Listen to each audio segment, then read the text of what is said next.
iniciar la segunda conferencia anual del programa de nuestro instituto, el Instituto de Ciencias Humanas, Sociales y Ambientales de Mendoza, con una conferencia que hemos celebrado cuando pudimos armar el programa, porque tiene que ver justamente con el impacto del COVID en América Latina, a cargo de dos especialistas, ¿no es cierto?, de relieve, que nos han enseñado mucho, no solo del COVID, sino de la estructura social de la Argentina y sus profundas desigualdades.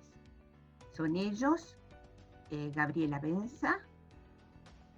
Gabriela Benza es doctora en Ciencias Sociales por el Colegio de México, investigadora del Centro de Investigación en Políticas Sociales Urbanas de la Universidad Nacional de 3 de Febrero, docente de grado y posgrado en esa universidad y en la Universidad Nacional de San Martín. Y también con Gabriel Kessler, que es doctor en Sociología por la ES de París, investigador principal del CONICET y profesor de la Universidad Nacional de La Plata y de la Universidad Nacional de San Martín. El título de esta conferencia es A un año del comienzo de la pandemia. ¿Cuál ha sido el impacto social del COVID-19 en América Latina?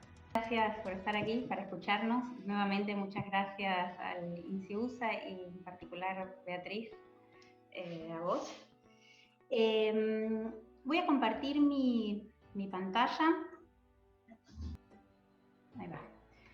Bueno, en esta presentación, como comentaba Beatriz, les vamos a compartir los resultados de un estudio que hicimos con Gabriel sobre el impacto de la pandemia de COVID-19 sobre algunas dimensiones de la estructura social de América Latina. Estos resultados forman parte de una investigación más amplia que hicimos sobre la estructura social de América Latina y en particular sobre la estructura de América Latina durante la etapa durante el periodo postneoliberal, durante el llamado ciclo progresista, y que dio lugar a dos libros. Un primer libro que salió publicado el año pasado por Cambridge University Press, y otro libro publicado por Siglo XXI que salió el año pasado como ebook y que acaba de salir este mes en papel. Ahí está, ahí lo tiene Gabriel. Y en este libro, en esta edición en papel, salió además con un capítulo adicional que reúne este trabajo que les comentamos, que vamos a presentar hoy, sobre el impacto de la crisis COVID sobre América Latina. Lo que vamos a brindar entonces, lo que vamos a desarrollar entonces es un poco qué está pasando en algunas dimensiones de la estructura social durante esta crisis, y es lo que sabemos hasta el momento, ¿no? Porque, bueno, obviamente la crisis está aún en curso y es mucho lo que todavía no sabemos, y en ese sentido pensamos que esta presentación quizás pueda servir también para generar interrogantes o para plantear líneas de investigación. Sabemos que quizás en esta charla hay también muchas personas que están desarrollando sus tesis de investigación, bueno, y en esa línea también les puede interesar. Las preguntas que nos formulamos en este capítulo son estas: ¿cómo impactó la pandemia de COVID-19 en la estructura social de América Latina? ¿De qué manera las características previas de la estructura latinoamericana condicionaron el impacto de la crisis? Y si se están perdiendo los logros sociales que se ganaron durante las primeras décadas, la primera etapa de este siglo, ¿no? En los primeros 15 años de este siglo XXI. Bueno, como todos sabemos, América Latina es uno de los epicentros de la crisis sanitaria.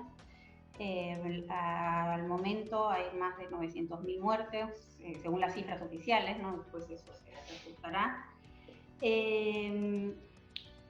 Argentina está entre los países con más muertes, junto con Brasil, México y otros países. El fuerte impacto de la pandemia es algo que vamos a ir desarrollando un poco en esta presentación. El fuerte impacto de la pandemia en la región tiene que ver un poco con características estructurales de la región. Por un lado, el alto grado de concentración urbana. América Latina es una de las regiones más urbanas del mundo, pero además alto grado de concentración de población urbana en condiciones deficitarias, la debilidad de los sistemas de salud y la alta precariedad laboral.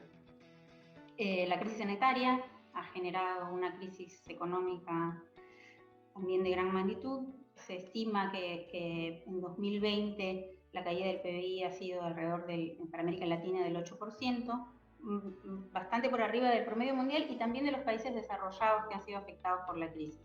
Argentina está entre los países de América Latina más golpeados en términos económicos, junto con Perú, bueno, con otros países, y además también los países del Caribe han sido tremendamente afectados, ¿no? Con caídas de PBI muy por encima de estos números debido a la dependencia del turismo. La crisis sanitaria y la crisis económica ha desatado una crisis social muy fuerte y un poco lo que se está viendo es si se está produciendo una erosión de los logros obtenidos durante el periodo posneoliberal, ¿no? En efecto, lo que uno ve que está pasando es que hay un deterioro muy profundo del mercado laboral, está aumentando la pobreza y la desigualdad, y están cayendo los estratos medios. Bueno, algunas cosas así sobre el mercado laboral. La OIT calcula que el retroceso que se está viendo en los principales indicadores laborales desde al menos 10 años, hay una pérdida muy importante de puestos de trabajo. En el del peor momento de la crisis para toda América Latina y también para Argentina, que fue el segundo trimestre del año pasado, la caída de los de puestos de trabajo fue de alrededor de 10 puntos en la tasa de ocupación, perdón. Y como decía, junto con la pérdida de puestos de trabajo también ha habido muchas suspensiones y reducción de horas de trabajo, en muchos casos con reducciones de ingresos, y de hecho América Latina es la región en donde la reducción de horas ha sido más importante. Las pérdidas de empleo han sido masivas, pero no han afectado a todos los grupos por igual, y de hecho en esta etapa lo que se ve es una agudización de las desigualdades en el mercado laboral. ¿Cuáles son los grupos más afectados? Bueno, como en todas partes del mundo, los más afectados son los trabajadores en las actividades no exceptuadas y de contacto más intensivo, los menos afectados, los trabajadores esenciales y los trabajadores que han podido hacer teletrabajo. Pero ahí lo importante es que el teletrabajo en realidad es muy poco extendible en los países de nuestra región por las características de las estructuras ocupacionales. Se ha extendido muchísimo y se han acelerado procesos de cambio tecnológico ya en marcha, pero hay cálculos que indican que en América, para el caso específico de Argentina, no más del 30% de las ocupaciones pueden ser teletrabajables, ¿no? Y más allá de eso, si se hacen o no los cambios, si se decide o no hacer teletrabajo y si en los hogares están las condiciones para llevarlo a cabo. También han sido muy afectados los trabajadores del sector informal, y esta es una característica particular de esta crisis, porque en otras crisis en América Latina el sector informal actúa como válvula de contención, digamos, ¿no? Un espacio de contención, digamos, frente a los problemas laborales, crece el sector informal, pero en esta crisis los grupos más afectados han sido los trabajadores del sector informal, y sobre todo en la primera parte de la crisis, sobre todo en la primera mitad del año pasado. Luego ha habido una recuperación de puestos de trabajo y sobre todo de puestos de trabajo informales. Ahí lo que muestran indicios para algunos países de América Latina es que la informalización, el crecimiento de la informalización no es solo por recuperación de ocupaciones que antes se habían perdido, sino un proceso de informalización de los formales, ¿no? que ya había. Y hay como una superposición, como suele suceder, hay una superposición de desventajas, ¿no? También los trabajadores del sector informal y en general los trabajadores en actividades de contacto más intensivos son también los que tienen menor nivel educativo y los que tienen menor nivel de ingreso, y entonces esos son los grupos más afectados por la crisis. También las mujeres porque tienen un predominio en este tipo de actividades, y en ese sentido lo que muestran los estudios es que estaría habiendo un retroceso histórico en términos de la participación económica femenina, ¿no? La caída de la tasa de actividad femenina es histórica en términos de lo que ha sido la evolución de todas las últimas décadas en la región, Y además también hay que decir que las mujeres son particularmente afectadas por la crisis, no solo por las pérdidas de empleo, sino también porque son mayoría en sectores como el sector salud. Más del 70% del sector salud en América Latina son trabajadoras, y entonces se encuentran en sectores de actividad de mayor riesgo en la pandemia. Tendencias en el mercado de trabajo están impactando obviamente sobre los ingresos de la población. Se calcula que entre 2019 y 2020 se perdió aproximadamente un 10% del PBI regional por los ingresos de los trabajadores, en términos de ingresos de los trabajadores. La pobreza se ha incrementado, también la extrema pobreza, y lo que hay que decir es que las estimaciones muestran que las caídas hubieran sido muchísimo más fuertes, más importantes, si no hubiera habido políticas de contención en la región, y de eso vamos a referirnos en un ratito. Está aumentando la desigualdad de ingresos, y en este marco una pregunta que surge es ¿qué está sucediendo con los grupos más privilegiados? En verdad las evidencias todavía no son del todo claras. Hay información, por ejemplo, hay un estudio de Oxfam que muestra cómo se incrementaron las fortunas de los 1.000 millonarios de América Latina desde marzo del año pasado hacia fines del año pasado, pero es un periodo corto, hay como algunos comentarios hacia trabajo. En todo caso, lo que sí es bastante probable es que esté sucediendo una recomposición dentro de los grupos los ricos de América Latina, por un lado porque hay sectores de actividad que se están viendo favorecidos, como el sector farmacéutico, como el sector del comercio electrónico, ¿no? Y además porque está habiendo una recomposición en términos de tamaño de empresa. Las empresas más afectadas son las pequeñas y las medianas, y entonces eso también, ¿no? Claramente está habiendo una mayor concentración. Pero eso es algo que todavía no sabemos mucho, qué es lo que está pasando por arriba. En Argentina, en el caso específico de Argentina, la pobreza en el segundo semestre de 2020, el segundo semestre del año pasado, era del 42% de la población, había aumentado alrededor de 6.5 puntos, de 35,5 a 42. Y lo que es muy importante, el dato como bastante significativo del país, es no solo el alto nivel de pobreza, sino también la brecha del ingreso medio de los pobres respecto de la línea de pobreza que se amplió. Y bueno, está la cifra, es el 42%, el ingreso medio de los pobres representa el 42% de lo que es la línea de pobreza, están bastante por debajo de la línea de pobreza. ¿Cuánto han contribuido las políticas a mitigar el aumento de la pobreza? Para el caso, ahora vamos a hablar específicamente de las políticas, pero para el caso de Argentina hay un estudio que se llevó a cabo en el marco del CIPEC, que lo hizo Gabriel Kessler junto con Galas Díaz Langó y otras autoras, y lo que muestra es que sin la ayuda estatal la pobreza se habría incrementado entre 3 y 4 puntos más en el país. Bueno, y entonces, ¿cuáles han sido las políticas de contención social que se han desarrollado en América Latina? Un trabajo de la OIT hace una recopilación de políticas en la región y muestra que hay tres tipos de políticas. Dos grandes conjuntos de políticas que están vinculadas con los trabajadores formales. Por un lado, para sostener las relaciones laborales formales, por ejemplo, el ATP de Argentina. Y por otro lado, políticas para los desocupados del sector formal, vinculadas con los seguros de desempleo, que como sabemos en América Latina tienen nula o muy baja cobertura. Y después hay un tercer conjunto de políticas para dar seguridad económica a los hogares y a las personas de muy bajos ingresos y de la economía informal, basada en transferencias, sobre todo monetarias y alimentos, a los hogares de menores recursos. Este tercer bloque de políticas ha tenido una importancia muy importante, una gran importancia en América Latina. Ahí hay como un par de cosas que creo que es relevante destacar. Por un lado, la importancia es tal que han sido políticas muy generalizadas. Para abril del año pasado, cuando recién empezaba la pandemia, ya 25 de 29 países de la región se habían comprometido a implementar acciones de este tipo. hay algo, nos parece a nosotros, de que, pero en todo caso lo podemos charlar después, de que estas políticas se montaron sobre políticas de transferencias ya existentes que por un lado facilitaron la implementación y por otro lado facilitaron el consenso hacia la implementación.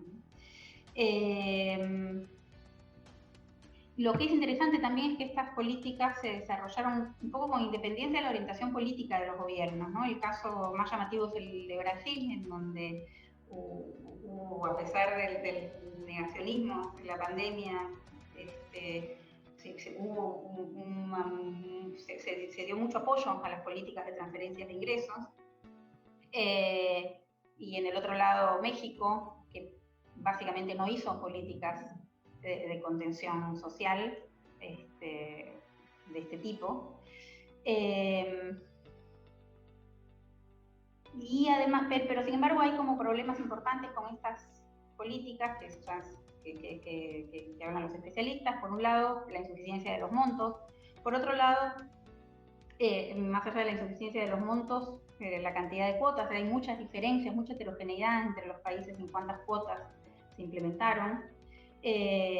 Muchos problemas de implementación más allá de los grupos que ya eran beneficiarios de políticas de transferencias de ingresos, eso es generalizado, pero también hay mucha heterogeneidad entre los países en las dificultades para implementar la política. Y el otro punto que es clave es la poca llegada a los grupos de estratos medios, bajos, que también han sido afectados por la crisis, ¿no? O sea, estas políticas, los estudios lo que muestran es que han sido muy bien focalizadas y que por eso es que han tenido este impacto sobre la pobreza y la extrema pobreza. Pero en esta crisis no solo se han visto afectados los sectores más pobres, sino también sectores de clase media baja, que han sido menos alcanzados por la política. Otra dimensión de la vida social que se ha visto profundamente alterada por la pandemia y que todos somos testigos en nuestras vidas de eso, es de la organización del trabajo de cuidado, ¿no? Como sabemos, la pandemia, la suspensión de las clases presenciales, la mayor demanda de cuidados de adultos mayores, las dificultades para acceder a servicio doméstico pago o ayuda de familiares, lo que hizo fue profundizar el alto grado de familiarización del trabajo de cuidados que ya existe en América Latina, que ya era característico de América Latina. O sea, en este sentido, las familias pasaron a ser en gran medida las principales proveedoras de cuidados o las únicas proveedoras de cuidados del trabajo de cuidado. Lo que es importante es que esto tampoco afectó a todos los hogares de igual manera. Los hogares más afectados son los de menores ingresos, los monoparentales, los hogares monoparentales en donde en general formados por madres e hijos, en donde las madres tienen que seguir ocupándose del trabajo fuera de la casa y del trabajo dentro de la casa sin ningún otro tipo de ayuda. Y además, obviamente, los hogares con adultos mayores. Aquí solamente algunas cuestiones en relación con esto, de interrogantes que se abren en relación al tema de los cuidados. Sabemos que la familiarización del cuidado en realidad significa en nuestros países sobre todo la feminización del cuidado, ¿no? Porque quienes se hacen cargo del trabajo de cuidado son en general las mujeres. La pregunta es, ahora que hay una mayor carga de cuidado, de trabajo de cuidado sobre las familias, ¿quién se está ocupando de ese trabajo extra? Miren, los datos son que para antes de la pandemia, las mujeres latinoamericanas destinaban en promedio 3 veces más tiempo al trabajo dentro del hogar que los varones. 37,9 horas versus 12,7 horas por semana. Bueno, ¿y qué sabemos? Ahora son más horas de cuidado solo para las familias. ¿Quién se está haciendo cargo de ese trabajo? Todavía los datos no son muy claros. Hay una encuesta de UNICEF de Argentina que muestra que las mujeres están haciendo más trabajo de cuidado que antes, pero es posible que existan diferencias entre sectores sociales, como muestra una encuesta que se hizo en Uruguay, que muestra diferencias muy marcadas entre los hogares de mayor nivel educativo, en donde lo que se observa es que esa carga extra está siendo repartida de una manera más equitativa, entonces una reducción de la brecha entre varones y mujeres en este sentido, mientras que en los hogares de de menor nivel educativo, no. O sea, todo el nuevo, la carga extra de trabajo está recayendo sobre las mujeres. Por otro lado, se están haciendo muy pocas políticas públicas hoy en relación a este problema de cuidado que se enfrenta en la pandemia, pero lo que sí es claro es que la pandemia está poniendo mucho más en agenda pública el tema del trabajo de cuidado como un problema público. Entonces, otra pregunta que creo que es relevante es ¿en qué medida la pandemia va a motorizar políticas más sistemáticas por parte de los estados a futuro? Y finalmente, otro tema sobre el que hay debates es qué va a suceder con la división del trabajo por género como resultado de en el futuro, como resultado de esta mayor familiarización que se observa hoy.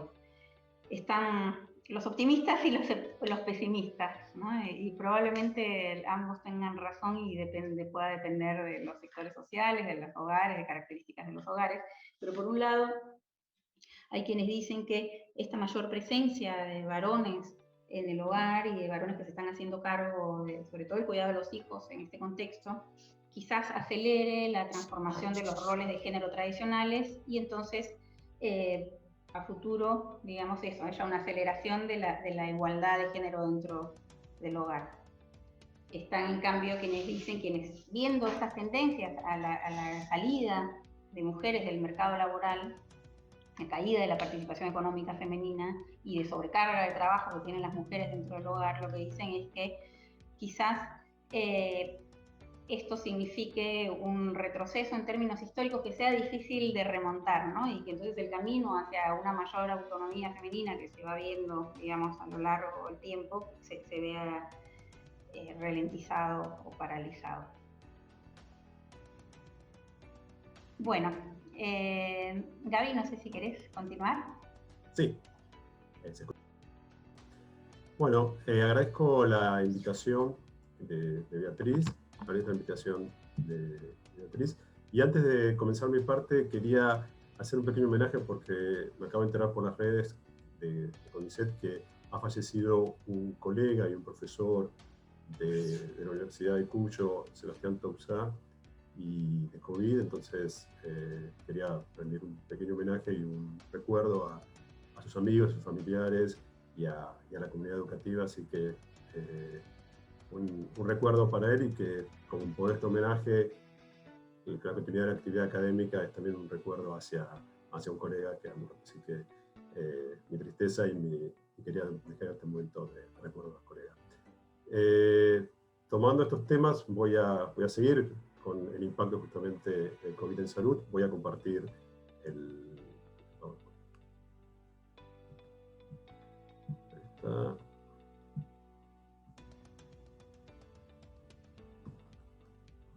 Haceme así. ¿Está bien, Gaby? Haceme así. Perfecto. Esperen que acomodo esto. Bueno, el apartado donde comenzamos hablando de salud, decíamos justamente en el libro, en este capítulo nuevo del libro, la exclusión y la desigualdad mata. Y en este caso, en América Latina, lo vemos de manera, una vez más, muy terriblemente, porque si bien el COVID, como sabemos, tiene entre sus principales víctimas mortales a los adultos mayores, hay marcas de esa desigualdad, de esa persistencia de la desigualdad en América Latina que también impactan en la diferencialidad de las muertes. ¿En qué lo vemos? En tres cuestiones. En primer lugar, cuando se comparan la mortalidad de adultos jóvenes, o sea, menores de 60 años, en países desarrollados, con la misma población en América Latina y el Caribe, la mortalidad es mucho mayor en estos adultos jóvenes en América Latina que en sus padres de los países desarrollados. ¿Por qué? Porque hay más contagios en gran medida por esta necesidad de trabajar y la informalidad laboral, la informalidad en el sistema de transporte, la informalidad también de los lugares donde las personas van a hacer, sobre todo sectores populares, sus compras, que produce más contagios. Y además porque la población joven o de adultos jóvenes de América Latina, comparado a sus padres de los países desarrollados, y sobre todo en los sectores más bajos, tiene más comorbilidades, más hipertensión, sobre todo más diabetes y más obesidad. Obesidad y diabetes en muchos casos resultado de formas de alimentación más empobrecida. Entonces ahí hay una primer marca de desigualdad. Por otro lado, hay un estudio hecho sobre todo en Santiago de Chile por un colega, un demógrafo Canales, que la ciudad de Santiago de Chile es considerada una de las más segregadas socialmente del mundo, donde se puede ver más claramente los barrios de sectores altos, medios y bajos, y Canales ve cómo el aumento de la mortalidad en los barrios medios y en los barrios bajos se explica en el caso de o sea, si tuviera la misma condición que los barrios altos, la mortalidad sería 41% menor en los barrios medios y 53% menor en los barrios bajos de Santiago en las mismas condiciones. O sea, hay un impacto en un doble de mortalidad que se explica por factores ligados a la concentración de peores condiciones de vida, de servicios, etcétera, en esos barrios. Y luego hay un dato que no es sorprendente, pero no por ello deja de ser escandaloso, que es, sobre todo en México, donde hay estudios sobre el tema, la población indígena, no importa si está en zonas rurales, que hay menos concentración urbana, igual en los municipios con alta concentración de población indígena en la República de México, son los que tienen mayor mortalidad. O sea, la variable es ser o vivir en una zona de alta concentración indígena por todas las discriminación estructural que implican son aquellas que muestran mayores mortalidad. Y hay una palabra que usó Gaby al principio, que se usa mucho en la literatura o incipiente literatura sobre esta crisis, que es retroceso. Retroceso en indicadores, retroceso en avances. Quizás la narrativa del COVID-19 se ve escribir en América Latina con la palabra retroceso. Y se está empezando a ver cómo la mortalidad infantil, que es algo que viene disminuyendo todo el tiempo a pesar de las crisis que asuelan en América Latina, se empieza a ver un retroceso en los avances en mortalidad infantil. Es decir, entonces se prevé quizás, son todas proyecciones, un probable cambio de tendencia en la tendencia a la disminución de la mortalidad infantil. ¿Cuál es una cuestión donde hay una cantidad enorme de retroceso? Y es una cuestión muy interesante y muy importante para mirar, porque hay cuestiones que vemos ahora del impacto del COVID, pero hay cuestiones que vamos a ver en un futuro cercano. Y hay un estudio, acá voy a compartir los datos, del Fondo de Naciones Unidas de Población, que proyectan, repito, son proyecciones, cómo la falta de acceso durante el año pasado a anticonceptivos, ya sea porque los estados dejaron de comprar o las mujeres no podían acceder a los servicios públicos y también por el gasto de bolsillo, por no poder comprarlos en farmacias, implicó dificultades de abastecimiento o disminución de ingresos y se proyecta, Federico Tovar hace la proyección, de un probable aumento de 2.200.000 embarazos no deseados o no intencionales en América Latina, 1 millón de abortos, casi 4.000 muertes maternas y 50.000 muertes infantiles. Es decir, se calcula lo que se estima como un retroceso en más de 30 años en los derechos sexuales y reproductivos que habían accedido las mujeres latinoamericanas. Es decir, la cuestión del retroceso, de cuestiones y de impactos, digamos, causas presentes que van a tener un impacto en un futuro cercano, es una cuestión también que tenemos que estar atentos y atentas, y que también es una agenda de investigación interesante para nosotros y nosotras, saber cuáles efectos, lo que se llaman efectos de trayectoria, efectos que pueden tener su eclosión en un tiempo presente. Después hay zonas, las zonas siempre más que están en el fondo de nuestras democracias, como las cárceles, son focos de enorme contagio de COVID por cuestiones de hacinamiento, de falta de acceso a agua, por falta de acceso a todo tipo de servicios, a todo tipo de derechos, están muy visibilizados en toda la pandemia. Hubo ciertas luces de alarma para mirar qué pasaba en las pandemias, hubo en varios países de América Latina, lo recordarán, como eso implicó una fuerte reaccionaria en Argentina de medidas de aligeramiento de penas para evitar los contagios y evitar. Simplemente esto, como en muchos países hubo reacciones, en casi todos los países no se realizaron o se cortaron, y la verdad es que sabemos muy poco que está pasando en las cárceles, y pensamos que en general debe estar pasando las peores cuestiones, así que también es un llamado para que nuestra mirada también vaya a aquellos lugares que ya no vemos. Hay otro tema que es muy importante, que como sabemos, y por necesidad de la pandemia podemos volver sobre eso, las inversiones fueron sobre todo en terapias intensivas, en unidades de terapias intensivas, lo cual era lógico. El tema es que los expertos y las expertas en el tema nos dicen que esta es la parte más cara del sistema de salud y también la que está al final de la carrera, la que uno muchas veces llega después de pasar todos los pasos previos, y es como lo contrario de lo que se venía de algún modo promulgando, que era la atención primaria. Entonces, el diagnóstico que se hace para el futuro cercano es que van a quedar sistemas de salud mucho más caros, porque los sistemas, las terapias intensivas son muy caras, de mantenimiento, son equipos, son sistemas.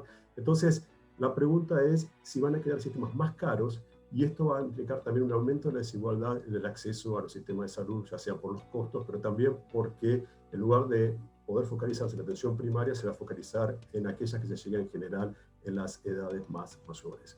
Hay un tema que voy a dejar para la discusión, pero que es quizá la cuestión central, que es todo el debate de cómo nos fue a nosotros. Nosotros pusimos un gran esfuerzo económico en el aumento de las unidades de terapia intensiva y que el sistema no explosione. Entonces, ahí hay muchos debates. ¿Esto fue suficiente? Porque igual tuvimos casi, o tenemos 60.000 muertos, o sea, sobre el éxito o el fracaso, mejor dicho, sobre cómo evaluar la situación argentina. Y en un chat con expertos en estos temas, yo tomo el análisis de uno que me pareció bastante interesante, que dijo, no fue mal porque se cumplieron algunos objetivos que se plantearon. El problema es si quizás esos objetivos estaban mal planteados. El objetivo no fue tanto evitar las muertes, sino evitar la saturación o sobresaturación del sistema de salud. Y hay un tema que hoy, justamente, hoy está siendo acuciante porque el sistema de salud, en particular las unidades de terapia intensiva, están en un punto de eclosión. Entonces quizás, y aquí voy ya a una manera más política, lo que la Argentina quizás no puede soportar es la imagen de personas muriendo por falta de acceso a oxígeno. Entonces, hay todo un tema que va hacia otra cuestión, que es cuál es la muerte que se puede tolerar, cuáles son las imágenes de muerte que un país puede tolerar políticamente, y aquí hay un tema que, bueno, yo había trabajado en años anteriores con Sandra Gasol, pero es las muertes que importan, las muertes que, o qué tipo de gestión de la vida y la muerte realizan los distintos países en pandemia. Pero son temas que, si quieren, pueden volver a las preguntas. Dos cuestiones que se hicieron muy presentes en la pandemia es la cuestión del hábitat y la espacialidad en todas sus formas, del espacio cercano con el otro, con la otra, en el lugar donde se vive, en el barrio, etc. Pero también la conectividad como derecho de intermediación, como derecho para acceder a otros derechos, a la escolaridad, a la escuela, la escolaridad, al trabajo, a la diversión, a los trámites, a poder conseguir un turno de vacunación, se reveló como algo central en esta pandemia. Por supuesto, no es algo desconocido para las expertas, para los expertos, pero sí entró como un problema público central. Un tercio de la población en América Latina vive en zonas precarias, y hay también una cuestión que es muy interesante, que lo que se vio es, por un lado, en términos del espacio, y toda una cuestión con los adultos mayores, porque muchas de las familias ensambladas en América Latina viven familias extensas, ensambladas, familias extensas, conviven con una familia y con un adulto mayor. Entonces hay toda una cuestión donde que fue muy tematizado en Argentina, la responsabilidad de los jóvenes con respecto a sus abuelos, etc. Hubo todo un tema ahí que entró en las miradas sobre la juventud, y también hay un riesgo muy fuerte de los adultos, y sobre todo adultas mayores, que viven solas. Entonces, y que también hubo picos de mortalidad de mujeres, sobre todo mujeres de mayor esperanza de vida que los varones, que vivían solas y no tenían acceso a determinadas cuestiones, servicios, etcétera, y a información sobre la pandemia. Y es algo importante la cuestión espacial, porque lo que se vio en varios países de América Latina, en Argentina no tengo los datos tan claros, que muchas de las mayores, los picos de muerte fueron en ciudades intermedias, como Iquitos en Perú, como Manaus en Brasil, que tenían al mismo tiempo un número de población importante, zonas de referencia poblacional también de cierta cuantía, pero por cuestiones de las prácticas sanitarias comunes no tenía suficientes unidades de terapia intensiva. Entonces es algo a mirar. De hecho, las ciudades que tuvieron ciertos picos en el año pasado fueron Río Gallegos, algunas del Alto Valle, y lo puse a propósito, por eso yo sé que la situación de Mendoza está complicada en relación con unidades de terapia intensiva, por eso, pensando en la experiencia de otros países de América Latina, donde ciudades de tamaño intermedio sufrieron explosiones importantes, es una situación observada. La lejanía de servicios fue un tema central, pero eso algo se vieron en ciertas investigaciones. Las personas que viven en una ciudad pequeña, en un pueblo, y tenían que moverse hacia otra ciudad por no acceso a servicios de salud, a la escolaridad. Entonces hubo toda una revisión de la cuestión de la movilidad entre ciudades, que es un tema que sin duda está siendo retrabajado en muchos lugares de América Latina, repensar la movilidad. En las elecciones legislativas brasileñas, en las últimas, hubo muchos movimientos, sobre todo en San Pablo, sobre repensar formas de movilidad más amigables, más seguras y más democráticas, y también poner en el centro de los derechos de acceso, de los derechos básicos, la conectividad, porque la definición de conectividad efectiva que se hace no es solamente tener un acceso a un Internet, sino Internet de alta velocidad con suficientes dispositivos para que todas y todos los que viven en el hogar puedan acceder en paralelo al trabajo, a la escuela. Entonces hay toda una tematización sobre el derecho a la conectividad como un derecho de intermediación que hasta la pandemia no nos habíamos dado cuenta de la centralidad que tenía. Y por supuesto en esto hay muchas desigualdades entre los hogares de quintil 5 y quintil 1, estos son datos para América Latina, en el acceso a la alta conectividad y al alto costo que tiene en América Latina los servicios de Internet de alta velocidad, de acuerdo a parámetros internacionales de derecho al acceso a la efectividad de digamos, de Internet. Acá hay todo un desafío para las políticas urbanas, como siempre las voces, yo no soy de las más optimistas, para ser totalmente sincero, pero que ven crisis oportunidad, hay toda una idea de reflexión dentro del pensamiento urbano de si es la oportunidad para repensar una vida urbana más saludable, más democrática, más segura, más igualitaria y más en consonancia con las distintas formas de vida. Ojalá, pero vamos a ir a dejar estas cuestiones para cerrarlas. Último tema que queríamos tratar sobre el impacto en la educación, un tema que está hoy candente, por lo menos en el área metropolitana de Buenos Aires. En América Latina hubo un 97% de estudiantes sin clases habituales en la región, casi toda la región todavía está sin clases.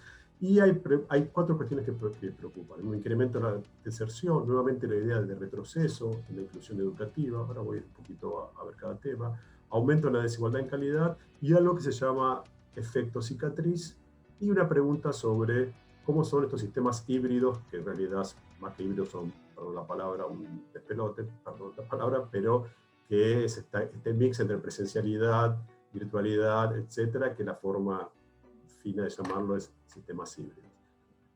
¿Qué es lo que se proyecta? Subrayo que son proyecciones, no son cuestiones que se proyectan a partir de lo que se veía, puede ser mejor o peor que lo que se ve, pero se temía en América Latina casi 1.900.000 deserciones en la franja que siempre es la más compleja, 15 y 17 años, siempre la franja, como sabemos, en todos los países donde hay más exclusión del sistema, y por eso se ha hablado de un retroceso en términos de inclusión educativa. Y repito, la idea de que se calculaba que de acuerdo a los datos que está en América Latina, debe haber un 19% fuera del sistema educativo en América Latina en esa franja de edad el año pasado, para este año, y por los datos que se tenían iba a ser un 22%, lo cual implicaba una serie de alrededor de una década de retroceso en lo que era una constante inclusión educativa. Hay todos unos estudios sobre la pérdida, lo que se llama el efecto cicatriz, cómo el haber estado sin educación un tiempo largo y con las desigualdades que iba a haber por el acceso a la conectividad entre las distintas clases, cómo iba a haber en los jóvenes más pobres, o clase media baja, no necesariamente más pobres, una pérdida de ingresos en el futuro. Hay toda una serie de proyecciones sobre el efecto de cicatriz que va a tener esto en las generaciones que están en la escolaridad, ya que cuando lleguen a su vida adulta. Por eso ahí se habla de un efecto de aumento de desigualdades, y también hay una preocupación que se habló bastante en el espacio público local en Argentina, sobre que la no escolaridad también levanta luces de alarma sobre la escuela es un lugar de percepción de síntomas de abuso, de violencias, etc. Y también de un aumento, también hay algunos datos sobre un aumento de la carga de tareas domésticas en niñas, en la medida que, bueno, ya que no estás en la escuela, ocúpate de esto, ocúpate de lo otro. Entonces también hay varios estudios más cualitativos que ilustraban sobre el aumento de la carga de trabajo doméstico en niñas y adolescentes, pero también en niños y adolescentes. Hay toda una discusión que se está dando que si la pandemia sigue por un tiempo las condiciones, que solamente podría ir, según estudios de los países del norte, el 30% de la población que iba habitualmente, y cómo hacemos un modelo híbrido de aprendizaje que tenga lo mejor de la virtualidad y lo mejor de la presencialidad. No lo sabemos, los modelos híbridos que hay son todos muy experimentales, no hay ejemplos ni en los países desarrollados de un modelo híbrido alcance nacional. Entonces lo que hay son modelos a muy baja escala, entonces no hay ejemplos que podamos tomar, no hay tanto tiempo para hacerlo y tampoco dinero, ¿verdad? Que es una situación complicada. Desafíos es cómo adaptar los currículos, cómo aceptar adecuar la evaluación, cómo formar al equipo docente y el cuidado de las y los docentes, ¿no? Sabemos que es tema conflictivo, los docentes y los docentes en Argentina están vacunados. En varios países sucede lo mismo, pero es un tema muy complejo y mi opinión personal es que deberían estar vacunados lo más pronto posible, porque razones. Último tema, y voy terminando y cambiamos un poco de foco. Nosotros en este capítulo también nos preguntamos sobre esto, sin duda impacta en las relaciones microsociales de todo tipo, desde todo punto de vista. Todos nos hemos dado cuenta que podemos vivir con menos personas en contacto, lo cual es medio tremendo y al mismo tiempo es doloroso. Pero también está, y acá es lo preocupante, hay una preocupación sobre un aumento de la xenofobia, porofobia, o sea, terror, digamos, odio a los pobres y una heterofobia a todo lo determinado. Y decía la cuestión venezolana porque hay alrededor de 4,5 millones de venezolanos y venezolanas migrantes forzados a migrar, y en el momento de pandemia estaban muy, obviamente, paralizados por la migración, pero se teme un aumento. La pregunta es qué va a pasar con estos migrantes, y si eso, que van a llegar posiblemente en malas condiciones económicas de diferentes países, no va a acelerar un proceso de aumento de xenofobia que es muy preocupante en Colombia, en Ecuador, en Panamá, etc. Así que estar atento a cómo esto va a impactar en las peores tendencias de nuestras sociedades, las tendencias a xenofobia, heterofobia, aporofobia, es un tema a preguntarse. Acá simplemente hay una preocupación que viene más, diría, desde fuera de la región, de la ciencia política norteamericana, sobre el aumento de la erosión de la democracia. Esto es América Latina, una disminución del apoyo a la democracia. Argentina es donde todavía la democracia sigue teniendo mucho apoyo, pero igual hay una cierta derogación y se ve un poco en jóvenes, y eso no es un tema menor, porque cuando uno ve el avance de la ultraderecha en Estados Unidos, en Trump y también en parte de Europa, hubo minorías juveniles muy activas, sobre todo digitalmente. Entonces, es un tema para estar atento, atenta. En Argentina hay una disminución, esto no es del apoyo a la democracia, es satisfacción con la democracia, pero eso no necesariamente quiere decir un impacto en la disminución del apoyo a la democracia como sistema, sino un descontento con el funcionamiento, pero igual es un tema a estar atento. Termino con esto. Estamos preguntándonos el impacto del COVID. Como sabemos, al principio hubo ideas de que el mundo y que el capitalismo pareciera que iba a repreguntarse y cambiar. Esto no pasó. Tampoco pensamos que la sociedad y el mundo va a salir igual de como entró. Hay un grado de modificación, de transformaciones y de reflexividad. Una pregunta primero es, ¿qué pasa con las expectativas políticas durante el COVID? Hasta ahora, ¿qué hace el COVID con las expectativas políticas? Hasta ahora, la regla en América Latina es la economía, lo que cambia en general, salvo algunas cuestiones como Brasil con Bolsonaro, donde fue la cuestión moral, pero ahora lo que se está viendo es que posiblemente la pandemia está cambiando las expectativas, y lo que se está viendo en elecciones más fuera de América Latina es que los países, las sociedades, premian o castigan de acuerdo al manejo de la pandemia. Entonces hay un dato para tener en cuenta. La pregunta que Gaby también la presentó, que si se pierde lo ganado en el ciclo progresista, la respuesta es que pareciera que sí, que fue. Y ahí nos muestra lo difícil que son los logros y lo fácil que pueden volar por los aires. Hubo un refuerzo de la agenda de la renta básica en Argentina. Una de las preguntas interesantes no está tan formulada. Como vieron, el peso de la pandemia cayó en los estados, cayó en las familias, claramente, en las mujeres. Pero ¿y el mercado qué? Pensando en los 3 pilares de bienestar de Spin Anderson, ¿qué hizo el mercado? Más allá de lucrar en el caso de las vacunas o pedir ayuda. Entonces, si es uno de los 3 pilares de bienestar, realmente el mercado ha hecho, el sector privado ha aportado también lo suyo a una situación que es compleja, no es, como bien dijo Gaby, no son concluyentes las ideas de que le fue bien a todos los ricos. Eso quisiéramos pensarlo, pero la verdad, siendo académicamente serios, todavía no está demostrado. Y hay debates que quedaron ahí sobre el aumento de la escalada tecnológica en salud. Como les decía, van a quedar sistemas de salud mucho más caros. Y un tema que quedó para mí, para nosotros, muy importante, o que está ahí, es lo que se ha llamado el viejismo. La pandemia ha puesto a los viejos o a los adultos mayores como los sujetos más vulnerables, pero no les ha dado voz, y se ha reforzado una tendencia a infantilizar a la vejez o a verlos como vulnerables, y la verdad que son un sujeto político o un sujeto social al que su voz no hemos escuchado, y posiblemente como minoría política podrían tener una gran organización. Nosotros creemos que así como la niñez se debate mucho, la juventud se debate mucho y todo el tiempo está modificándose, la vejez es una de las cosas que menos han cambiado la forma en que son pensadas por la sociedad. Y eso es un tema, y eso yo creo que en una agenda progresista no puede estar ausente. No puede ser, me parece a mí que es una de las cuestiones que una agenda progresista post-COVID o durante esto debería anotar. Terminamos con esto.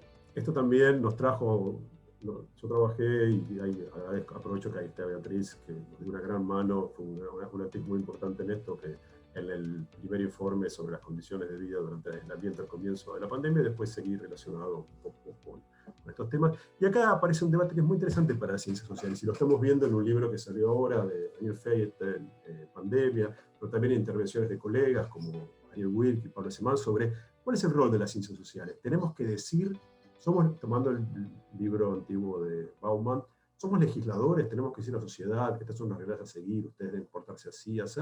¿O somos intérpretes? Hay una sociedad que tiene una lógica y nuestro rol es describir aquello que pasa. Y eso es un tema interesante. ¿Cuál es la performatividad de nuestro saber? ¿Cuál es nuestra relación con lo que pasa en la sociedad? ¿Podemos trabajar sobre eso? También apareció muy fuerte la relación con otros saberes del Estado. El Estado tiene muchas ciencias en sus ministerios, en sus municipios. Entonces se produce saberes, no solo en la academia, sino también en los ministerios, en las gobernaciones, etc. Y el diálogo con eso no es un diálogo del todo fácil muchas veces, porque nosotros a veces somos vistos como que estamos en nuestra torre de marfil. Esos saberes tienen a veces menos reconocimiento académico, pero más de territorio. Entonces pues todo es todo. Ahora con el PISAC 2 estamos como en ese diálogo importante. Y también, ¿qué queremos dar? ¿Qué respuesta queremos dar? ¿Qué queremos hacer? ¿Podemos responder frente a situaciones digamos, con la velocidad que exige el Estado o las organizaciones sociales? Y acá hay una pregunta que se hacen muchas y muchos, si es una oportunidad para una revisión del bienestar en general, y también de quizás para los grupos progresistas, para la izquierda, o para los movimientos nacionales populares, de poder entrar en un mayor diálogo dos tendencias que son, por supuesto, amigas y solidarias, pero a veces son de compleja articulación, que es la agenda más ambientalista, la agenda más de cuidado, llamémosle de las todas formas de vida, y la agenda más desarrollista. Esas dos agendas, que los papeles pueden ir de la mano, no siempre son de fácil articulación. Y posiblemente hay algo de todo eso que será revisado después de esta pandemia o el tiempo. Bueno, esto era un poco lo que queríamos compartir con ustedes. Así que voy a dejar de compartir y con mucho gusto escuchamos las preguntas de todos y todas. Bueno, muchísimas gracias. La verdad es que la información es súper potente y me imagino que deben haber muchísimas inquietudes que esperamos poder canalizar en este tiempo que nos queda. No sé si hemos silenciado los micrófonos en su momento porque habían varias interferencias.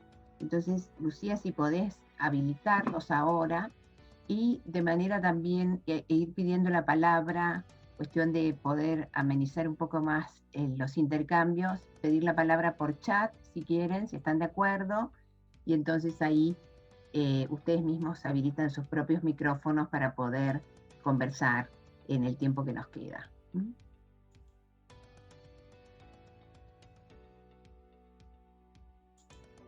Ok. ¿Puedo hacer una pregunta? Por supuesto.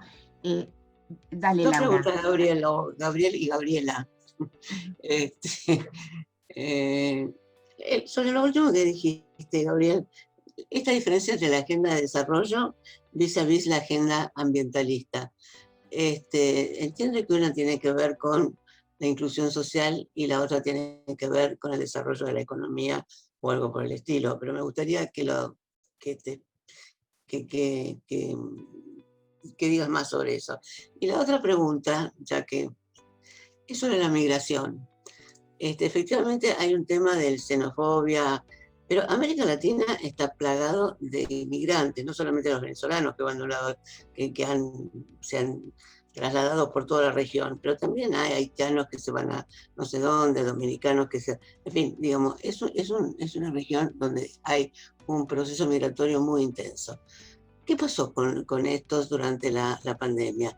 ¿Tuvieron protección social? O sea, las políticas que se dieron de protección social, ¿les llegaron a los migrantes?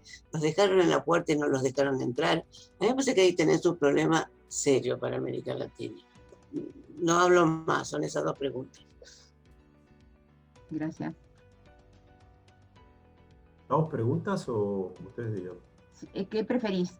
Me parece que podés ir respondiendo para hacer mejor los intercambios, como vos prefieras. Bueno, ¿querés que responda la primera y vos, Gaby, la segunda, la migración?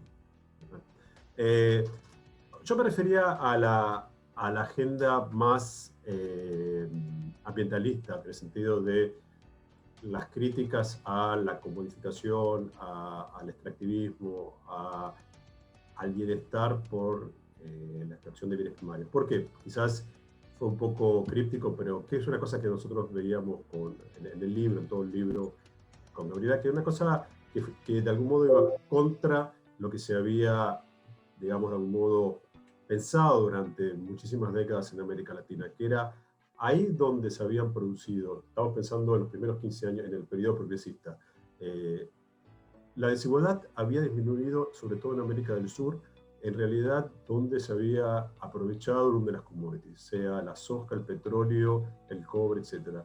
La única región, los pocos países que conocieron un ligero aumento de la industrialización en ese periodo, que fue México y algunos países del norte de América Central por medio de la maquila, vieron una disminución, vieron un empeoramiento en términos de desigualdad. Entonces,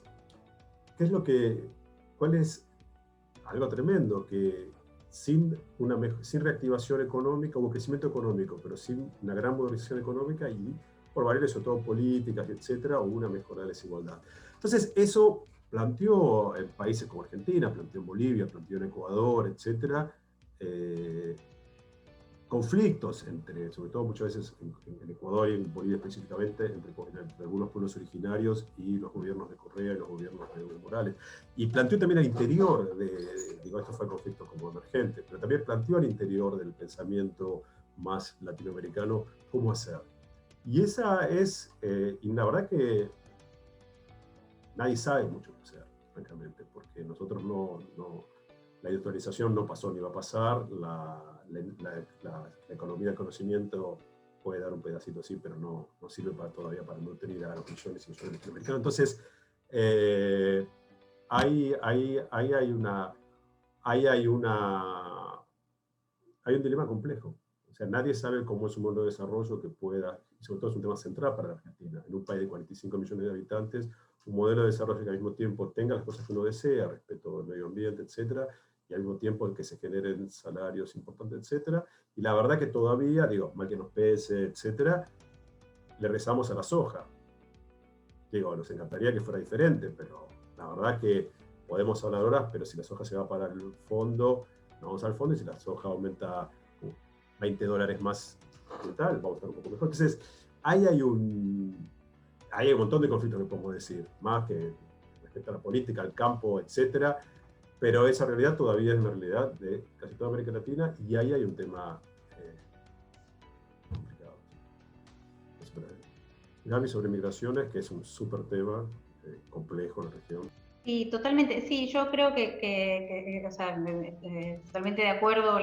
La problemática de la migración en América Latina va más allá del tema de los venezolanos. América Latina es una región históricamente con muchas migraciones intrarregionales y que de hecho se acentuaron mucho durante el periodo postneoliberal, durante los primeros 15 años de este siglo, por dos motivos, porque estuvo mejor la situación en muchos países de América Latina, entonces eso atrajo más la migración dentro de la región, y porque en los países desarrollados, en algunos países desarrollados hubo más restricciones, ¿no? Entonces sí se incrementaron las migraciones intrarregionales.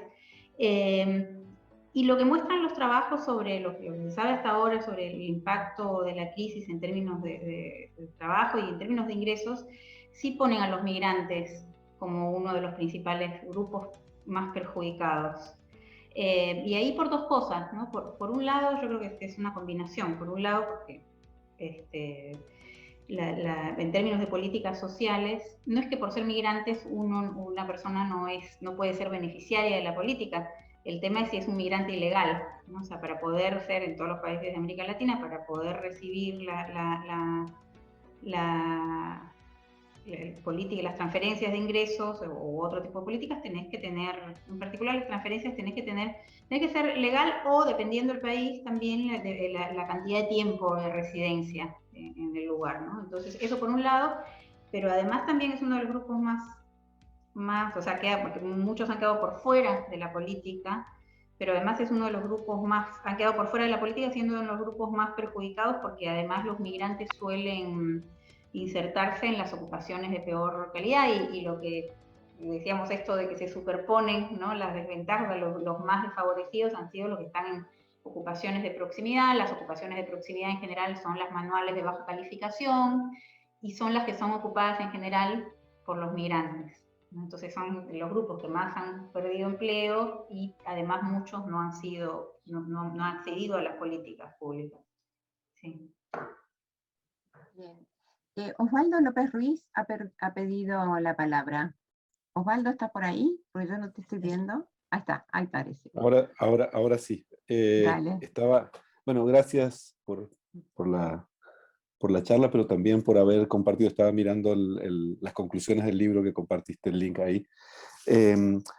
A mí me quedó resonando mucho en la cabeza esto que dijiste, de que en la narrativa, las narrativas del COVID-19 quizás se va a escribir con la palabra retroceso. Eso me parece muy impactante, y me parecen muy impactantes los datos de cuánto en algunas áreas, ¿no es cierto? Como 30 años en el tema de derechos sexuales y reproductivos.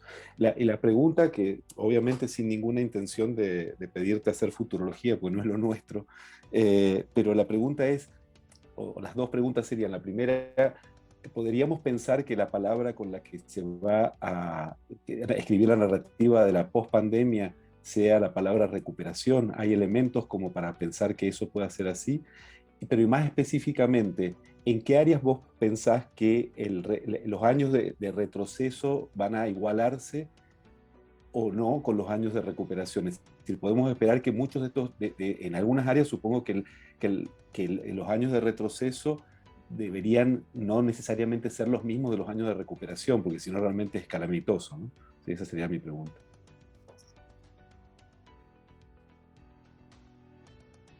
¿Querés que responda yo, Gaby? O... Bueno, si querés juntamos otras preguntas. Sí, dale. Sería bueno. Carolina Farías pregunta por chat: en caso de los abusos por las situaciones de violencia, o como se dijo también, de los menores con mayor carga doméstica, ¿cómo se detectaría o cómo se responderían en estas situaciones? Y también, ¿quiénes deben intervenir? Yo sumaría a la pregunta de Carolina otra más, que tiene que ver, diríamos, con la gestión de la situación pandémica en el país, y ustedes los datos que pueden, en función de esa encuesta que le hicieron y que la procesaron a velocidad del rayo, y que sabemos que está, digamos, que después la difundieron y demás. Este tema, diríamos, en un año de donde vamos, si ustedes detectan algún tipo, diríamos, porque justamente la información que salía de Mendoza y de Cuyo, habían varios datos de que la gente no confiaba en que la reclusión iba a ser una herramienta eficaz para evitar los contagios, ¿no? Y justamente los informantes claves eran los que decían que la gente, como digamos en los lugares, en los barrios vulnerables, las formas de vida no tenían que ver con los que piensan en las oficinas, tanto sanitarias como también algunos sociólogos, como digamos de las ciencias sociales, digo, no solamente por los sociólogos, cómo debería comportarse, ¿no? Ese punto fue muy tempranamente advertido y, digamos, testimoniado. Hay testimonios que eran muy ricos en ese sentido. Y en función de eso, después de un año, ¿cómo ustedes evalúan lo que yo denomino una concepción metropolitana de la gestión pandémica, que le dificulte enormemente a expertos con diferentes saberes reconocer que el mosaico argentino, digamos, que requiere un peine que no es el que están usando. No sé, ¿hay alguna? A ver, acá hay otra preguntita. Sí. Importantísima, Aranza Aguirre dice, la otra inquietud, ¿los tendrán en cuenta los adultos mayores? ¿Cuál será el plan de abordaje para ellos y para los estudiantes? ¿Cómo se abordaría? Porque, acá me perdí, porque en particular me asombran los datos. Gracias. Después, Eliana Pradel. Si por favor pueden ampliar sobre la información sobre la situación en instituciones de encierro. ¿Cuál es el desafío en esa área y las consecuencias en el marco de los datos en función de los retrocesos que se avecinan? ¿Perdón? No sé, es hasta acá que está el chat. No sé si Gabriel y Gabriela quieren ir respondiendo y después juntamos otro conjuntito.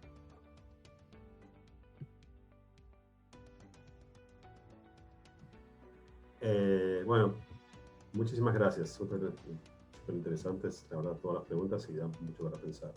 Sobre lo que decía Osvaldo, retroceso y recuperación.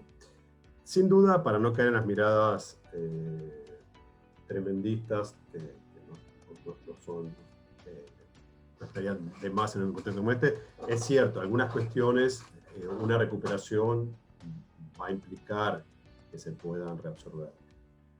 Cuestiones ligadas a tasa de actividad, pobreza. Una cuestión para decir que Argentina empezó mal. Entonces, es cierto que la recuperación es volver a una tasa de pobreza que son extremadamente altas, etc. En relación con los indicadores como los posibles retrocesos en términos, son retrocesos en los avances. O sea, lo que se está diciendo es, bueno, estábamos avanzando en inclusión educativa bien, contra viento y marea. Bueno, no es que no es que perdemos todo, sino que volvemos al año 2012. Entonces, en ese sentido, puede ser que no sea, que ese retroceso sea, bueno, como un parate, se vuelve para atrás, sigue avanzando, igual que en mortalidad infantil, etc. Pero hay cosas, preguntaban sobre el tema de, bueno, cómo detectar las situaciones de violencia o de trabajo doméstico de niños y niñas. Y a mí me parece súper interesante esa pregunta, porque en realidad ahí el problema es lo que siempre han dicho las personas que se dedican a estos temas, que todo lo que pasa dentro del hogar, dentro de las familias, parece perteneciente al mundo privado, ¿no? Y entonces, en realidad no es del mundo privado que haya violencia dentro de las familias, ¿no? Y ¿quién tiene que hacer algo ahí? El Estado, pero hay pocas políticas de cuidado y parte de esto tiene que ver con eso, con si hay o no hay políticas de cuidado. O sea, si hay políticas de cuidado implica que el Estado se meta dentro de los hogares. Y siempre estas cosas que quedan tan en el ámbito de lo privado, me da la impresión a mí que son variables de ajuste fáciles en las crisis, ¿no? Desde cosas sencillas como cosas que uno las ve todos los días. O sea, bueno, los niños y niñas dentro de las casas, las mamás y los papás tienen que trabajar porque hay que producir, ¿no? Porque el mundo sigue y hay que producir y hay que mantener la actividad económica. Bueno, ¿y qué hacemos con los niños y niñas? Y bueno, que vean dibujitos. Lo vemos todos los días, lo vemos todos en las casas que tenemos alrededor, que vean dibujitos, que jueguen con los jueguitos electrónicos. ¿Cuántas horas? Y bueno, que estén ahí.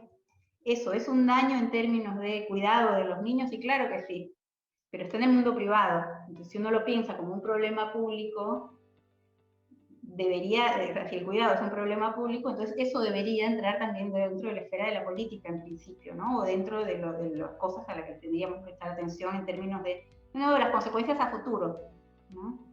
De las cosas difíciles de revertir.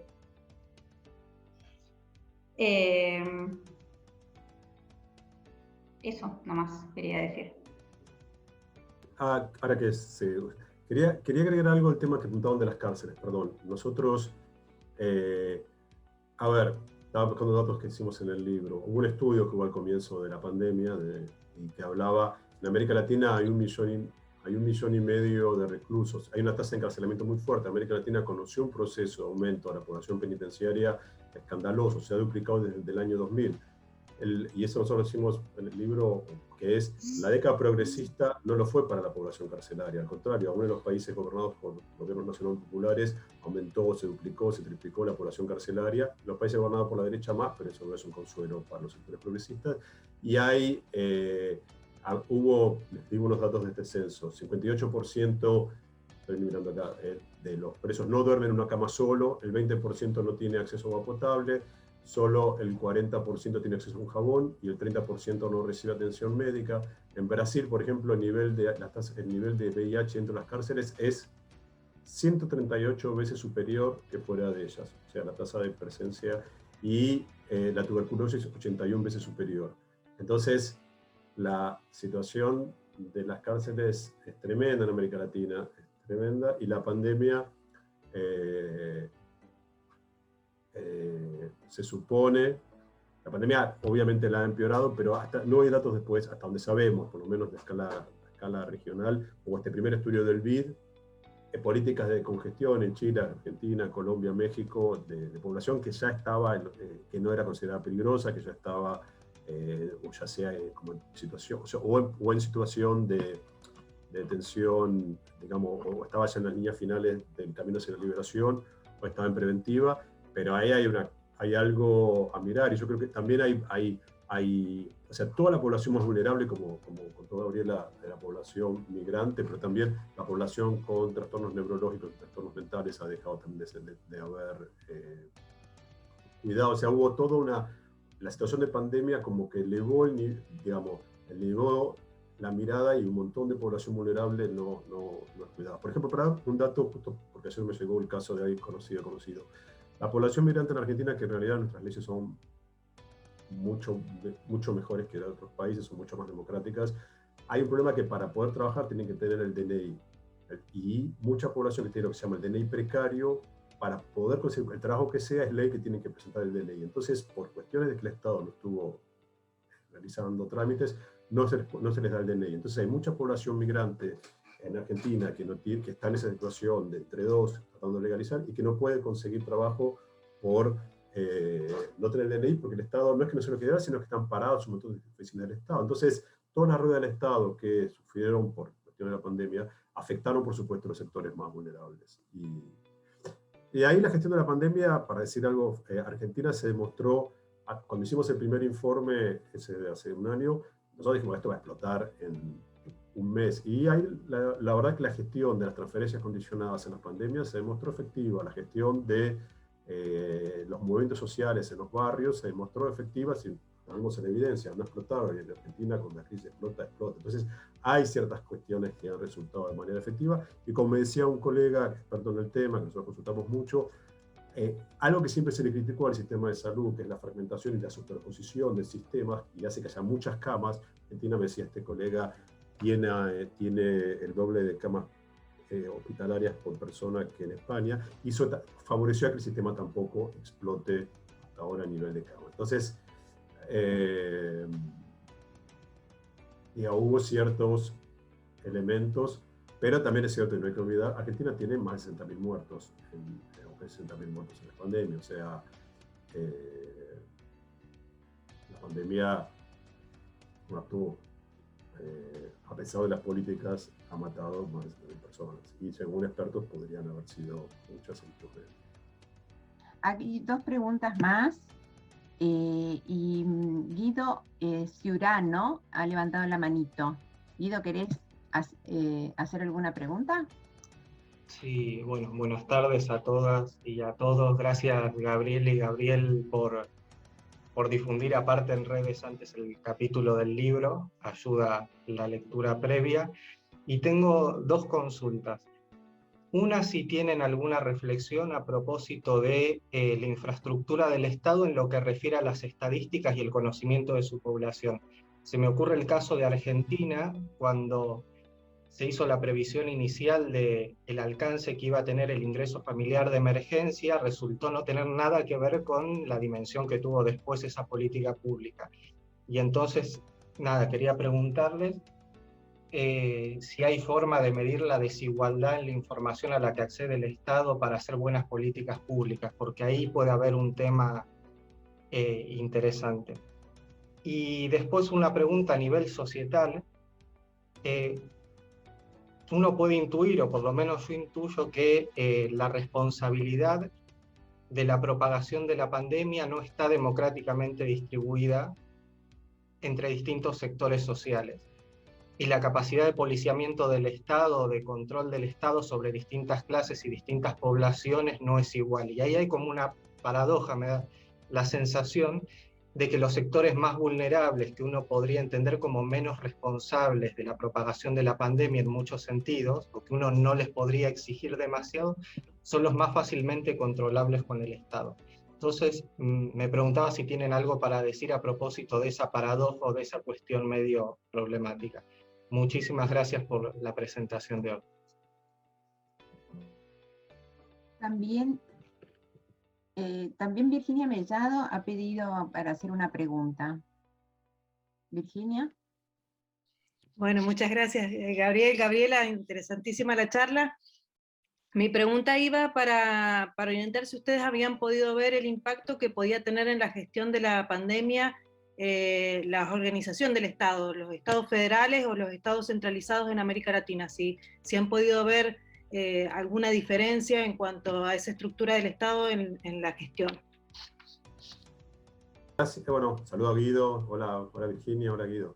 Gracias por las preguntas, súper interesante. Sobre la diferencia de información, querés responder la vos, Gaby, pero después la cuestión de la información, ¿la querés? Sobre el contagio, digo, tema re complicado. A ver, súper interesante y súper complicado. Vamos a hablar como académicamente, o sea, como en confianza.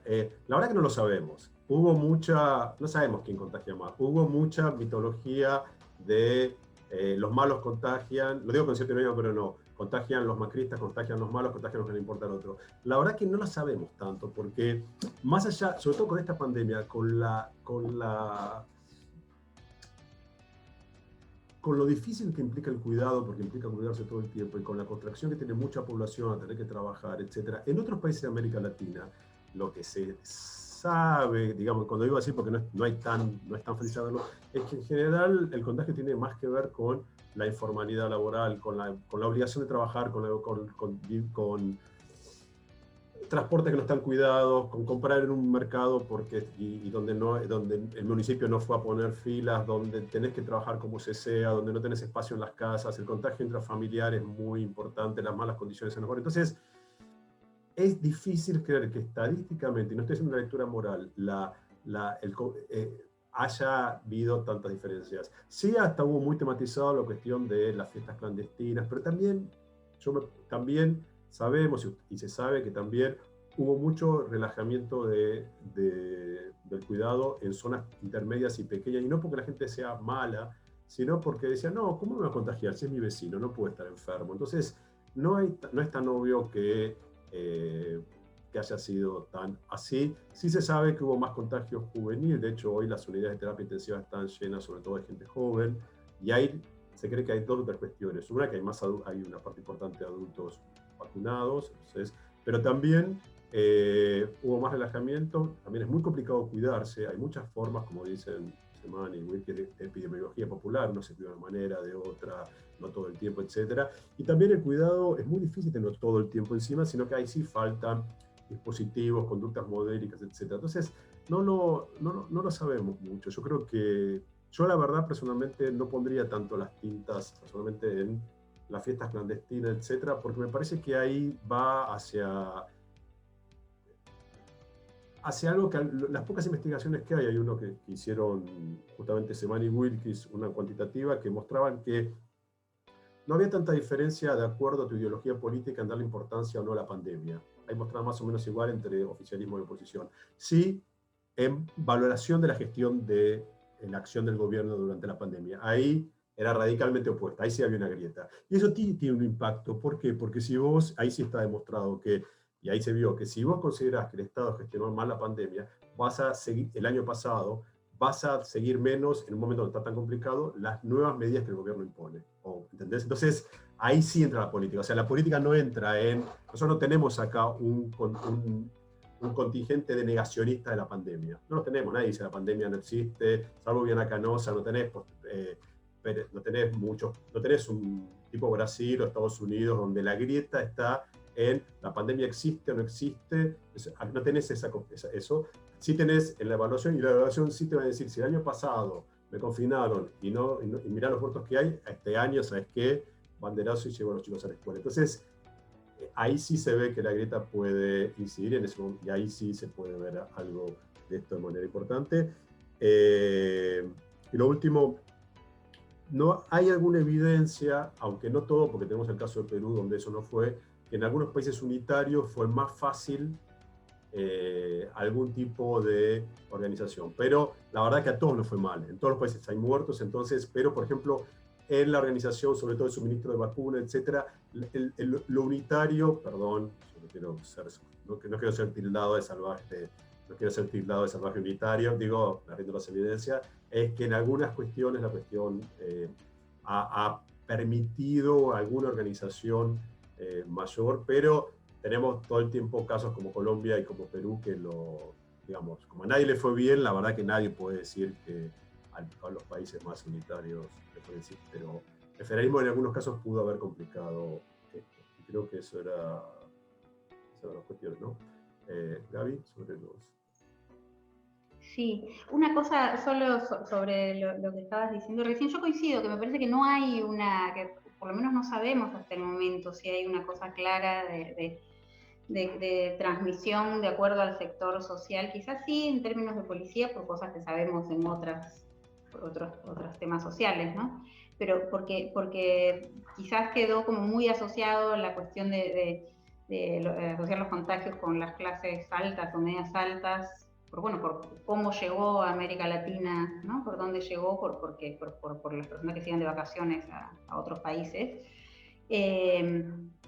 Pero sí, pero eso va en contra de esta idea que decíamos de en América Latina hubo muchos contagios, entre otras cosas, por el gran nivel de informalidad, y quienes están en el sector informal son sectores populares, ¿no? Había sí en un momento yo había visto datos para Perú, para Lima, y en que mostraban el momento peor momento de la primera ola, que fue súper fuerte en Perú. En ese momento, en los barrios de Lima, en donde el virus estaba estallado, eran los barrios populares. En los barrios de clase media alta, prácticamente no había casos, ¿no? Porque eran personas que se habían podido quedar en sus casas sin trabajar, porque además tenían, como decía Gabriel, toda la cuestión de la no informalidad en el acceso a la vida, ¿no? O sea, no usaban el transporte público, no iban a los mercados a hacer las compras diarias, sino a supermercados con todas las normas, ¿no? De seguridad. Entonces, no, yo creo que no es tan claro tampoco, ¿no? Y que más bien hay evidencias en algunos lugares en sentido contrario.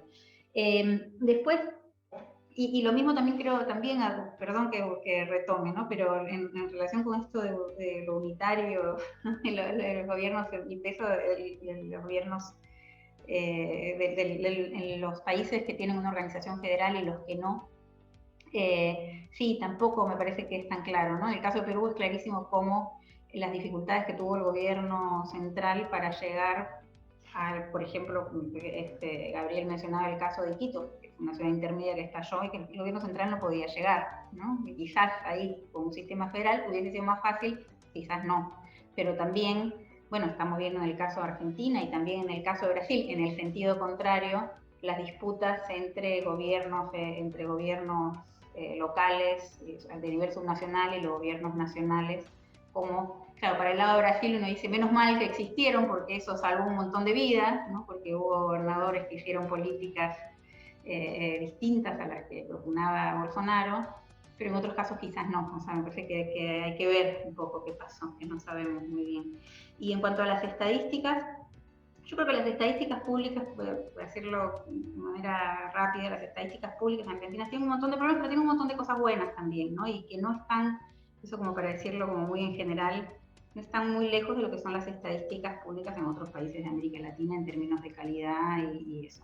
En relación específica a este caso que pasó, esto que se conoce tanto de cómo primero el Estado había identificado una cantidad de personas y que después las personas que fueron a buscar el IFE estallaron, habrá muchísimos millones más, ¿no? Y las personas que finalmente fueron beneficiarias. Me parece que ahí hay como dos cosas, o sea, sí hay un problema de quiénes se consideraban posibles beneficiarios de la política pública, ¿no? Más allá y entonces había datos sobre los que ya eran beneficiarios de política pública, ¿no? Pero esta pandemia ahí fue mucho más allá de los que ya eran pobres, de los que ya eran destinatarios de políticas, ¿no? Y sobre todos esos otros posibles destinatarios, que el Estado no tenía datos, ¿no? Entonces sí hay un problema ahí de las estadísticas. Y yo creo que también hay, más que un problema, hubo hacer la vista gorda, o sea, en el sentido de que mucho de lo que pasó fue que de un mismo hogar varias personas fueron beneficiarias y era difícil hacer esa identificación, pero al mismo tiempo se dejó, creo, ¿no? Como me parece que hubo una decisión política también ahí, ¿no? Para explicar esto, ¿por qué los 9 millones? ¿No? O sea, no solo un problema de estadísticas, en un principio un error de diagnóstico, de pensar quiénes podían ser los beneficiarios, no eran solo los que ya venían recibiendo, los más miserables, digamos, sino muchos otros, y ese es un error diagnóstico, no de los datos con los que contás. Y hay un problema con los datos y hay una cuestión que también tuvo que ver con decisiones de política, me parece.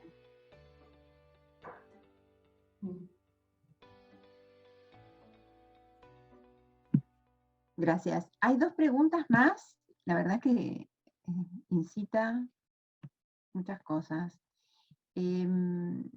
Eliana Pradel dice, en el sentido de la pregunta de Virginia, si pueden hacer referencia a los movimientos sociales que están en pleno activismo en varias capitales del mundo previo al 2020. Carolina Farías, la estrategia que manejó con respecto a la educación del Estado, ¿cuáles serían las consecuencias que van a llegar a suscitarse o a ver? Y no sé si hay alguna otra pregunta más. No, en el chat no hay más.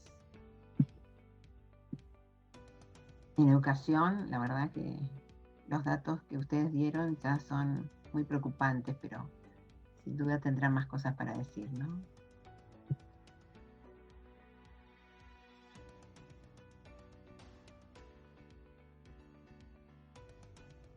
Vos, Gaby, si me gusta, si ¿te querés hablar vos? No sé. Son los movimientos sociales. Sí, en el caso argentino fue un gran aliado, fue un pilar muy importante para que la pandemia, para que se pudieran morigerar los impactos sociales de la pandemia, para establecer formas de cuidado, para llegar a lugares donde ni unitario ni federal llegaron, y eso no es solamente una cuestión reclamativa, sino en relación con los ministerios, lo hemos visto, y ahí yo quiero también hacer un reconocimiento a nuestra comunidad científica, porque algo que se demostró al principio de la pandemia fue muy impresionante, cómo en ese informe que hicimos, que se hicieron en 5 días, pero en otros trabajos, el nivel de inserción de las académicas y los académicos de ciencias sociales y humanas en todos los rincones del país, en todos los sectores populares, y no lo digo como algo así declamativo metropolitano, sino fue muy impresionante. Y eso fue un vector de conocimiento, de articulación a niveles locales en cada provincia. Seguro que ustedes saben mucho más de Mendoza de lo que como está en todos lados, pero eso fue un factor muy importante, muy importante, y ahí yo creo que hubo algo de que había, con todas las fricciones que sabemos que hay, pero una relación entre el gobierno nacional y muchos movimientos sociales.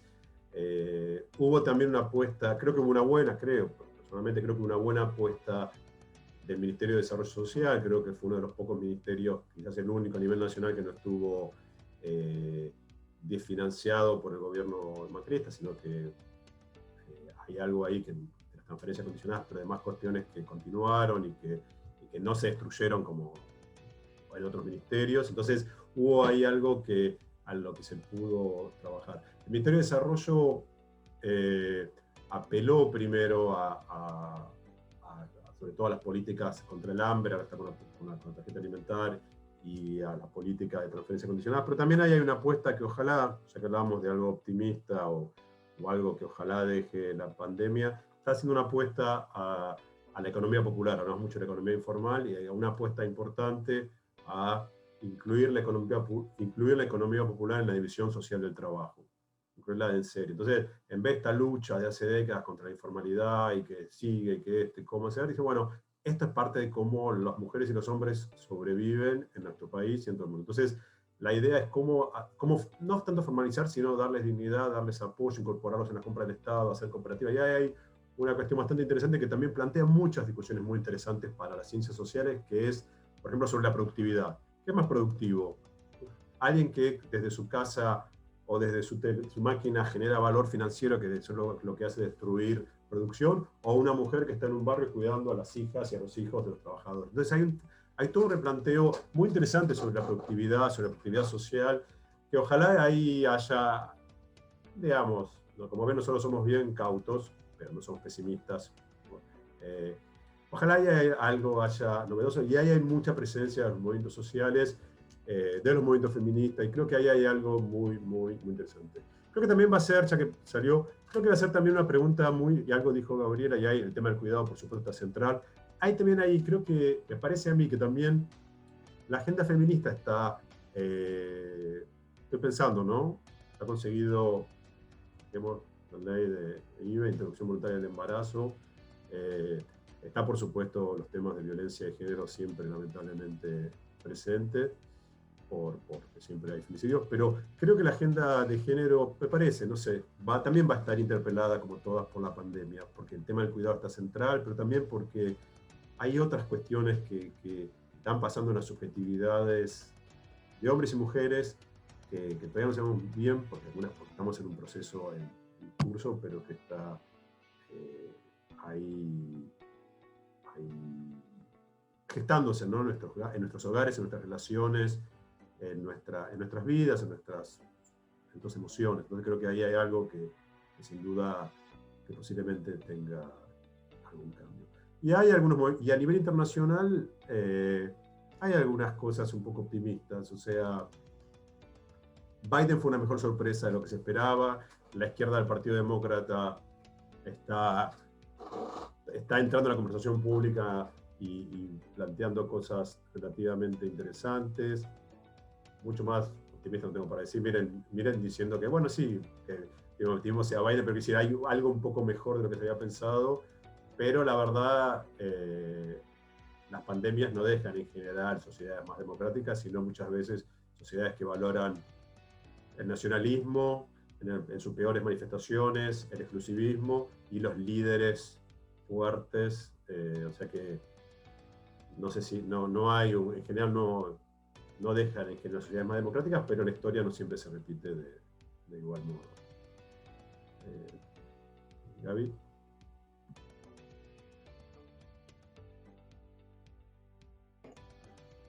No ser muy pesimistas, no quedar como muy pesimistas, ¿no? Pero bueno. Me parece que De la educación no respondí. ¿Quieres responder algo más de educación? Educación. Bueno, en educación me parece que hay como muchas dimensiones, ¿no? Y que en realidad hay algo, yo decía antes, bueno, sabemos ya datos del menor acceso a la educación, ¿no? Los caídos del sistema. Esos datos de caídos del sistema quizás se pueden recuperar fácilmente. El tema es que la pandemia es muy larga, ¿no? Y entonces lo que uno puede llegar a recuperar tasas rápidamente, pero lo que no sabemos muy bien, me parece, son los efectos de más largo plazo. O sea, ¿qué implica para niños y niñas haberse pasado 2 años sin tener una socialización cotidiana con pares, sin tener la educación sistemática, o sea, todo lo que implica, lo que sabemos que implica estar dentro del sistema educativo.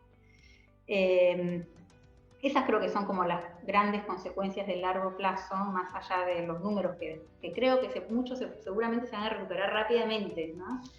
Esas creo que son las consecuencias de largo plazo son de las consecuencias de largo plazo que todavía no sabemos cómo van a ser, ¿no? Que son generaciones que van a tener una marca, ¿no?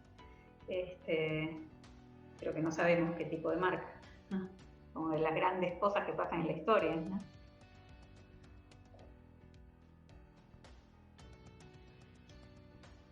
Bueno, muchas gracias. No sé si hay alguna, porque nos quedan 15 minutos de tiempo en el enlace, ha sido, porque se termina a las 19, así está programado, así que no sé si quieren, si los que todavía están escuchando con atención estas conversaciones, tienen alguna otra pregunta o alguien que quiera agregar algo, comentar, no sé.